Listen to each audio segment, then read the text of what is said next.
ഇങ്ങേര് വന്നതിൻ്റെ കാര്യം എന്നാന്ന് മനസ്സിലായോ? ഇങ്ങേർക്ക് ഇതിൻ്റെ അകത്തുനിന്നൊരു വീതം കൊടുക്കണം. ഞാനിവിടെ വന്ന് രണ്ടാമത്തെ കുളത്തിൽ തീറ്റയിടുന്ന സമയത്ത് പുള്ളിക്കൊരു വീതം ഉള്ളതാണ്. അത് തിന്നാൻ വേണ്ടി വന്നാൽ അവിടെ അത്ര ഉത്സാഹമായിട്ട്. പിന്നെ ഇവിടെ വാച്ചിങ്ങൊക്കെ നടത്തുന്ന ആളായെന്ന് വെച്ചാൽ പ്രോട്ടീൻ കിടക്കട്ടെന്ന് ഞാനും കണ്ടു. നല്ല കയറണം. ഇത് നമ്മുടെ രണ്ടാമത്തെ കുളാട്ടോ. ഇതിൻ്റെ അകത്തിപ്പോൾ മീനൊന്നും കാണാനില്ല. അടിയിലാന്ന് പോകണോ. മഴയൊക്കെ ആയ കാരണം ഇതിലേക്ക് ഓരോന്നെങ്കിലും നിൽപ്പുണ്ട്. തീറ്റ ഇട്ട് കൊടുത്തു കഴിയുമ്പോൾ അറിയാം. ഗൈസ്, അപ്പോൾ ഇന്നമാരിത് തീറ്റ എടുക്കാൻ വരുന്നില്ല. എന്തോന്നറിയില്ല. ഇതിൽ അടിയിൽക്കൂടെയൊക്കെ നടക്കുന്നുണ്ട്.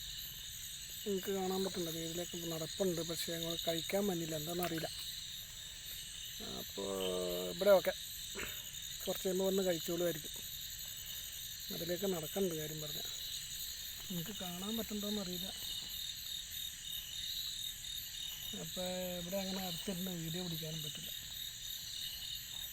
ഓക്കെ ഗൈസ്, അടുത്ത പരിപാടിയുടെ വാർത്തകളൊക്കെ ആയിട്ട് അടുത്ത ദിവസം കാണാം.